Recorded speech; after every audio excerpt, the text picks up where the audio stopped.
session 3 this morning, and we're talking about victims of financial abuse and brainwashing. And we're trying to break this down into different categories so we can get an understanding as it relates to this particular issue.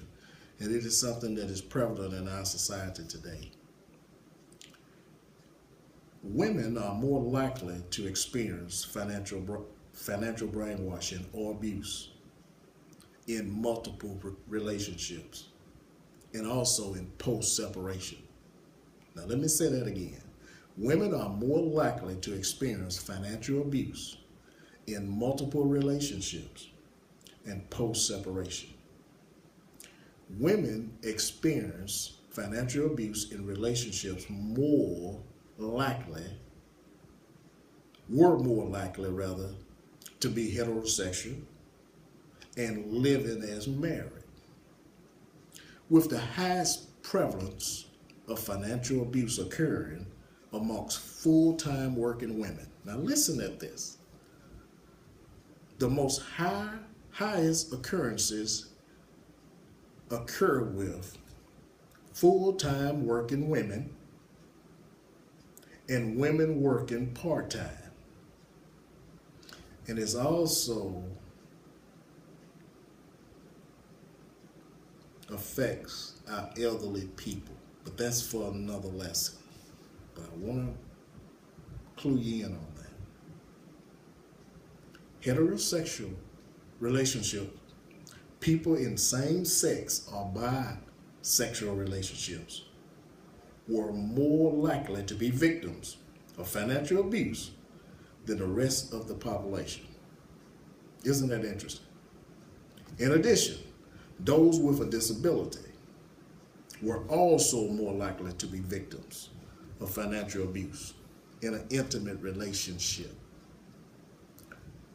The book of Colossians, chapter 3, verses 18 through 21 says this: Wives, submit to your husband as is fitting in the Lord.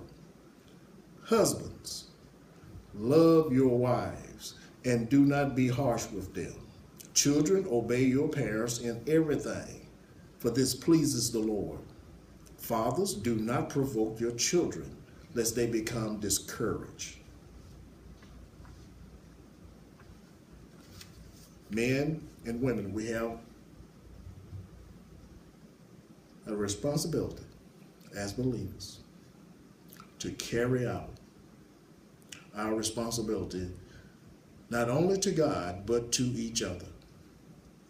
And certainly no relationship should involve these abusive activities, exploitation, if you will. One of the reasons why our families are being dismantled has to do with this fact. One of the reasons the poor is steadily increasing at an alarming rate is because of this, I believe, has to do with this matter. So we certainly, as believer priests, we need to get a hold of this.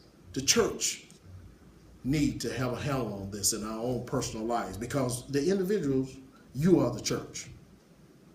Each of you listening to me today, we could turn this paradigm around right now. We could literally change a generation by changing our thinking and changing our actions towards each other. Abusive behavior towards each other as far as finances are concerned. People of God, let me encourage you today. Let's turn it around. Let's get it done. See, in closing, we already saved. You don't need to get saved again. Now what you need to do, you need to learn how to live.